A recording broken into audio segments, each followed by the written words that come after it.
Bappenas and UN Global Pulse invite you to participate in the dialogue on strategic foresight, the futures of MSMEs in Indonesia.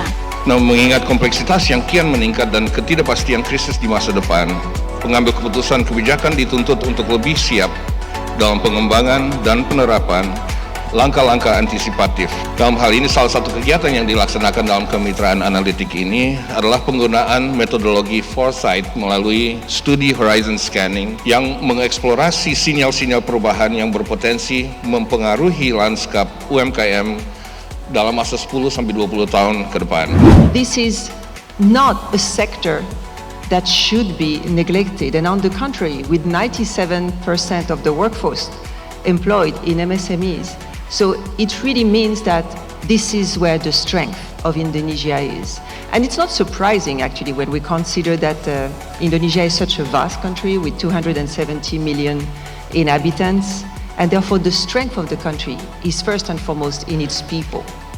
And MSMEs really are based on the strength of the people. We expect that this exercise will help produce inclusive policies and programs on MSMEs, which will be critical to Indonesia's post-pandemic recovery. The exercise helps policymakers to think beyond the current trends and stimulate forward thinking on the MSME sector, in line with Bappenas's mandate for long-term development. Untuk memiliki kemampuan analitika data, kita harus bisa membangun kemampuan mendeteksi sinyal perubahan yang dapat memberikan gambaran terhadap berbagai kemungkinan di kemudian hari.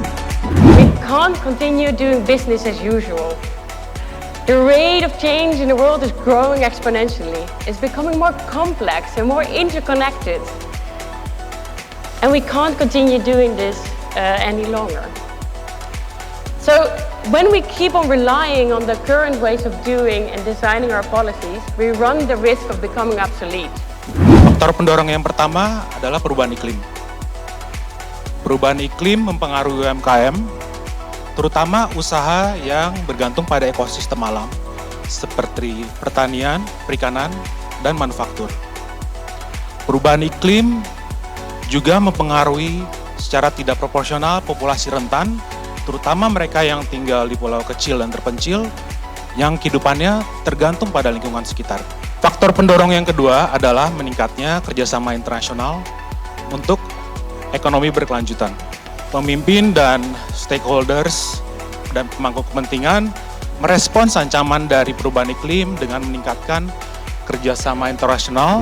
Faktor pendorong sekunder ini juga kami perkirakan akan menjadi tantangan yang besar bagi dunia global ke depannya. Bapak Ibu, untuk lebih mengetahui lebih lanjut mengenai proses dan hasil horizon scanning yang kami lakukan, kami ingin mengundang Bapak Ibu untuk mengakses situs yang kami luncurkan pada hari ini.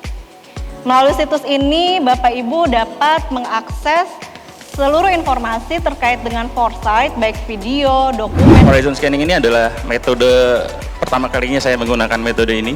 Pertama kalinya mengenal dan juga menggunakannya pastinya dari